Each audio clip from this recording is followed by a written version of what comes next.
முதல்ல இன்றைக்கி நம்ம உருளைக்கிழங்கு குழம்பு பார்க்க போகிறோம். இது தோசைக்கோ சப்பாத்திக்கோ ரொம்ப நல்லாயிருக்கும். ஸோ ஃபஸ்ட்டு அது எப்படி செய்கிறதுன்னு பார்க்கலாமா? ஃபஸ்ட்டு ஒரு கடாயை வச்சுட்டு அதில் தேவையான எண்ணெய் ஊற்றணும்.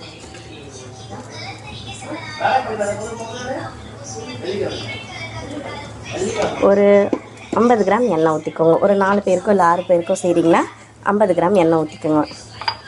அடுத்து ஒரு 1/2 டீஸ்பூன் சோம்பு போட்டுக்கோங்க.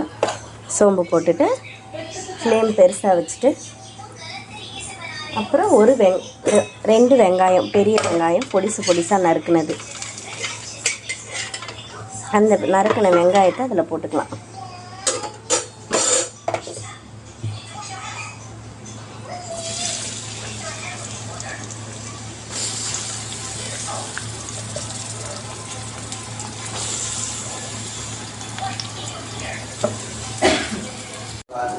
ரெண்டு பெரிய வெங்காயம் நறுக்கி எண்ணெயில் போட்டுட்டு அது வதக்கிறதுக்கு முன்னாடி ஒரு 1/2 ஸ்பூன் மஞ்சத்தூள் போடணும்.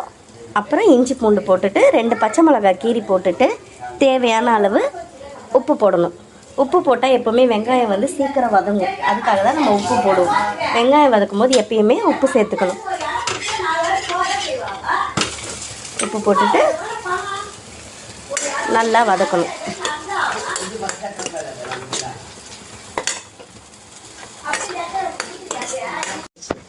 மூணும் நல்லா வதங்கினதுக்கப்புறம் 1/2 ஸ்பூன் மிளகாத்தூள் போட்டு நல்லா ஒரு 2 நிமிஷம் அந்த உருளைக்கிழங்கோட வதக்கணும். வதக்கிட்டு அதுக்கு தேவையான தண்ணி ஒரு 1.5 டம்ளர் தண்ணி ஆட் பண்ணிக்கலாம். நான் செய்கிறது ஒரு 4 பேருக்கு, 4 இல்லை 5 பேர் சாப்பிட்ற அளவுக்கு கிரேவி செய்கிறேன். இது நல்லா கொதிக்கிறதுக்கு முன்னாடி நம்ம வீட்டில் யூஸ் பண்ணுறோம் இல்லையா பால், அந்த பாலில் கொஞ்சம் ஒரு 1/2 கிளாஸ் பால் நீங்கள் ஊற்றிக்கலாம். ஊற்றி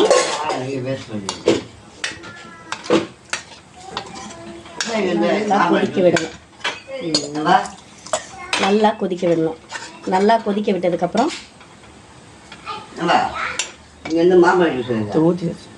உப்பு போட்டு நல்லா கொதிக்க வைக்கணும். கட் பண்ணுமா.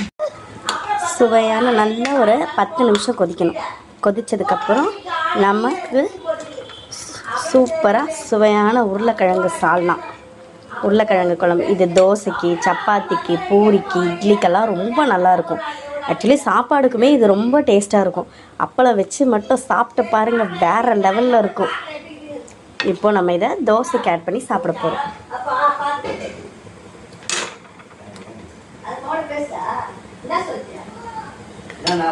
அப்படியே புட்டு ஒரு வாய்.